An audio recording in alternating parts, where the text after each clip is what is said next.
झारखंड में कांग्रेस इन दिनों लगातार सुर्खियों में बना हुआ है, चाहे वो कैश कांड का मामला हो या फिर अपने कुनबे को मजबूत करने की बात हो। झारखंड प्रदेश कांग्रेस कमेटी द्वारा चलाए जा रहे कार्यक्रम आ अब लौट चले से प्रभावित होकर लोगों का रुझान बढ़ा है। जहां कांग्रेस अपने संगठन को मजबूत करने में लगी है, वहीं पार्टी से ज्यादा लोगों को जोड़ने का काम कर रही है। इस मद्देनजर कांग्रेस के झारखंड प्रभारी अविनाश पांडे अपने 2 दिवसीय झारखंड दौरे पर रांची पहुंचे। चुनावी माहौल में इन दिनों राजनीतिक, सामाजिक एवं प्रशासनिक स्तर के लोग कांग्रेस पार्टी की सदस्यता ग्रहण कर रहे हैं। इसी कड़ी में आज 10 दिसंबर को झारखंड कांग्रेस प्रभारी अविनाश पांडे और प्रदेश अध्यक्ष राजेश ठाकुर के समक्ष राज्य प्रशासनिक पदाधिकारी डॉक्टर संजय सिंह एवं कारगिल युद्ध के योद्धा हृदय आनंद यादव ने कांग्रेस का दामन थामा। इस मौके पर झारखंड कांग्रेस प्रदेश प्रभारी ने कहा कि कांग्रेस के विचारधारा से प्रभावित होकर इस प्रकार के प्रशासनिक एवं वीर सपूत के पार्टी में आने से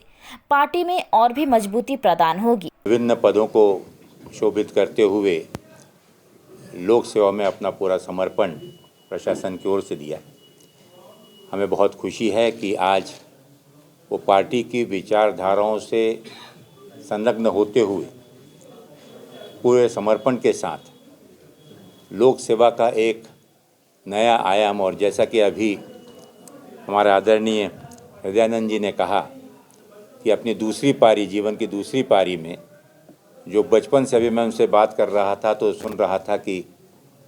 60 के दशक से और आज जो एक बदलाव पूरे देश में, समाज में जिस प्रकार का वो देख रहे हैं और आगे का भविष्य देखते हैं, तो इन सभी चीज़ों के प्रति अपनी नैतिक जिम्मेदारी का निर्वहन करते हुए एक देश का सच्चा नागरिक के नाते और झारखंड की मिट्टी का एक सपूत होने के नाते अपने जिम्मेदारी का वहन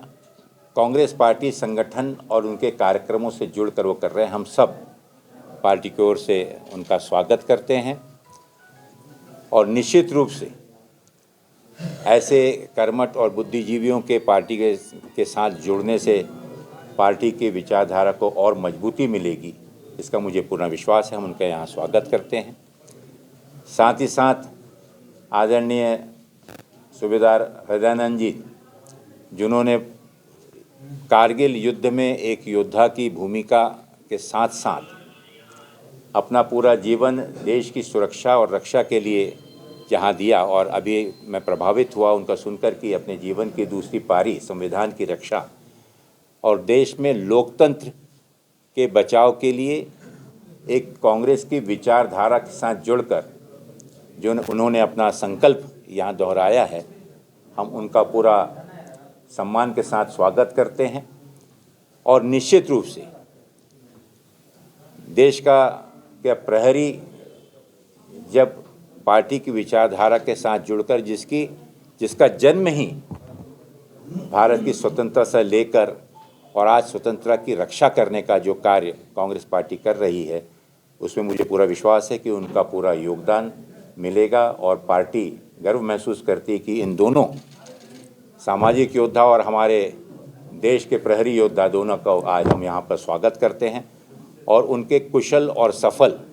राजनीतिक सफ़र के लिए शुभकामनाएं देते हैं। बहुत बहुत धन्यवाद। वहीं राज्य प्रशासनिक अधिकारी रहे डॉक्टर संजय सिंह का कहना है कि कांग्रेस का इतिहास काफी पुराना रहा है, जो 10 साल में खत्म नहीं होगा। कांग्रेस पार्टी सतत है, कांग्रेस सूर्य है, ग्रहण लग सकता है पर खत्म नहीं हो सकता। और कर्मठ नेता, हमारे लिए ये पार्टी सिर्फ एक राजनीतिक पार्टी नहीं है, एक विरासत है, एक सोच है। ऐसा सोच जिसको गढ़ा गया एक सदी में, और वो सदी थी जिसमें देश आज़ादी की लड़ाई लड़ रहा था। इसी दौर में राष्ट्र की परिभाषा भी दी गई, राष्ट्रवाद की परिभाषा भी दी गई, और वो आप देखेंगे हमारे संविधान के प्रीएम्बल में अक्षरशः उसमें आप उसका रूप देख सकते हैं, उसी में वो परिलक्षित होता है। ये वो दौर है जिस दौर में समरसता और समावेशी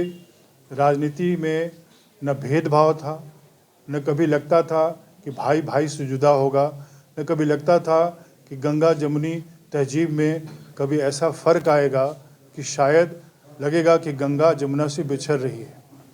आशा करते हैं कि अपनी राजनीतिक जीवन की आज जो शुरुआत कर रहे हैं, ऐसे कुशल नेतृत्व के मार्गदर्शन में, तो अपने प्रदेश में काम करने का जो अवसर मिलेगा उसमें ईमानदारी से काम करेंगे। और लोक सेवा जो किए थे 30 साल, अब उस लोक सेवा में अंतर ये है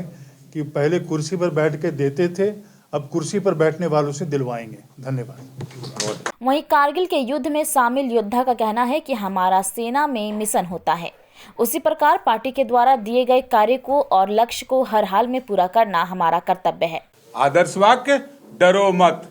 एज ए सिपाही, एज ए सूबेदार, मेरा दायित्व तो क्या था? संविधान की रक्षा करना बाहरी ताकतों से।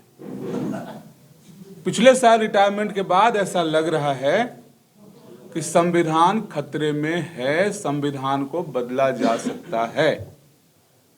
डरने वाले हम हैं नहीं। और संविधान की रक्षा के लिए दूसरी पारी समर्पित है इस पार्टी को। और मैं आदरणीय प्रभारी जी को, अध्यक्ष जी को और हमारे जिला से कार्यकारी अध्यक्ष हैं शहजादा अनवर जी, आपको इस बात के लिए मैं आश्वस्त करना चाहता हूं कि संविधान बचाने की लड़ाई में आप मुझे जिस तरह का दिशा निर्देश देंगे, जिस तरह की गाइडलाइन आपकी होगी, उसको एक मिशन मानते हुए पूरी निष्ठा, समर्पण और वफादारी के साथ उस लक्ष्य को प्राप्त करना ही मेरा दूसरी पारी का उद्देश्य होगा। जय हिंद, जय भारत, जोहार भारत। वहीं कांग्रेस प्रभारी अविनाश पांडे से कांग्रेस सांसद धीरज साहू प्रकरण मामले में पूछे गए सवाल पर अपनी बात रखते हुए कहा कि जिस तरह से पैसे बरामद हो रही है उससे कांग्रेस पार्टी का दूर दूर तक कोई लेना देना नहीं है। स्पष्टीकरण देने के जवाबदेही उस व्यक्ति की है जिनके पास से इतने सारे रुपए बरामद हुए हैं। वहीं अविनाश पांडे ने भाजपा पर हमला बोलते हुए कहा कि भाजपा दूसरे देश में कांग्रेस के खिलाफ षड्यंत्र करके बदनाम कर रही है और यही नहीं, पार्टी को कमजोर करने की साजिश कर रही है। यह निश्चित रूप से दुर्भाग्यपूर्ण है, इसकी कड़ी शब्दों में निंदा करते हैं। आपने बहुत अच्छा जिक्र सबसे पहले किया कि कांग्रेस अपनी सैद्धांतिक विचारधाराओं को लेकर इससे जुड़े हुए साथियों को, और जैसा आपने देखा कि जो साथी आज हमारा जुड़ रहे हैं, जिनके गौरव में मैंने उनका स्वागत किया, और हम फक्र महसूस करते हैं कि इससे पार्टी को मजबूती और ताकत मिलेगी। कांग्रेस किसी एक नेता या दो नेता या विधायक और उससे के बल पर कांग्रेस नहीं होती है, लेकिन कांग्रेस के नाम पर आज जिस प्रकार से देश में राजनीति चल रही है, जिस प्रकार से षड्यंत्रकारी राजनीति चल रही है, जिसके तहत विपक्षी दलों को बदनाम करने की जो एक साजिश रची जा रही है, उसके तहत हर उस चीज़ को कांग्रेस को डिमोरलाइज करने के लिए, कांग्रेस को बदनाम करने के लिए जिस प्रकार से किया जा रहा है, ये मैं समझता हूँ कि बहुत ही दुर्भाग्यपूर्ण है। मैं समझ गया आपका जिक्र हमारे एक सांसद महोदय जो कि पार्टी के सांसद हैं, उनके घर परिवार और संस्था जो कि 100 वर्षों से भी पुरानी संस्था है और जिसके वो एक 60वें या एक 6वें या 7वें उसके पार्टनर होंगे। उनका परिवार जो है एक संयुक्त परिवार के व्यवसाय के प्रांगण में जो जांच चल रही है, जिसकी रिपोर्ट अभी जब तक हम बात कर रहे हैं अभी तक भी उसकी किस तरह से पूर्णता नहीं है कि एक्चुअल में कितना पैसा है, क्या पैसा है, क्या है। लेकिन एक चीज़ मैं स्पष्ट कर दूं कि कांग्रेस पार्टी का इससे दूर दूर तक लेना देना नहीं, क्योंकि धीरज साहू जी पार्टी के सांसद हैं। पार्टी निश्चित रूप से उनसे हमने किया है कि वो इसका स्पष्टीकरण दें कि इतनी बड़ी भारी रकम कहाँ से आई। रही बात आपने और अन्य विधायकों की, मैं उस परिप्रेक्ष्य में उसका जवाब तो नहीं दूंगा, लेकिन आज दुर्भाग्य की बात है कि झारखंड में जिस दिन से ये सरकार भारी बहुमत वाली सरकार यहाँ पर स्थापित हुई है और जन सेवा और लोक सेवा में अपना समर्पण करते हुए सरकार कार्य कर रही है, लेकिन कमज़ोर करने की साजिश और ऑपरेशन लोटस के नाम से पूरे देश में चुनाव प्रणाली के माध्यम से चुनकर आई हुई सरकारों को अस्थिर करने का कार्य जो बीजेपी खुलेआम बिना किसी खौफ, बिना किसी डर, बिना किसी शर्म के, बिना किसी संविधान की परवाह करते हुए जिस प्रकार से कर रही है, ये एक बहुत ही घिनौना काम राजनीति में वो कर रहे हैं। आने वाले दिनों में लोकतंत्र को कमज़ोर और लोकतंत्र और चुनाव प्रणाली से अगर इस देश की जनता का विश्वास उठ गया तो मैं इस चीज़ का से मैं भयभीत महसूस करता हूँ कि इस देश के अंदर में एक प्रकार से आप अगर देखेंगे तो लोगों का अगर विश्वास उठ जाएगा तो एक एनार्की पूरे देश में फैल जाएगी। जहाँ पर मैं अखबार देख रहा था आज यहाँ के कि जिस प्रकार के एलिगेशन, जिस प्रकार के एक काल्पनिक आरोप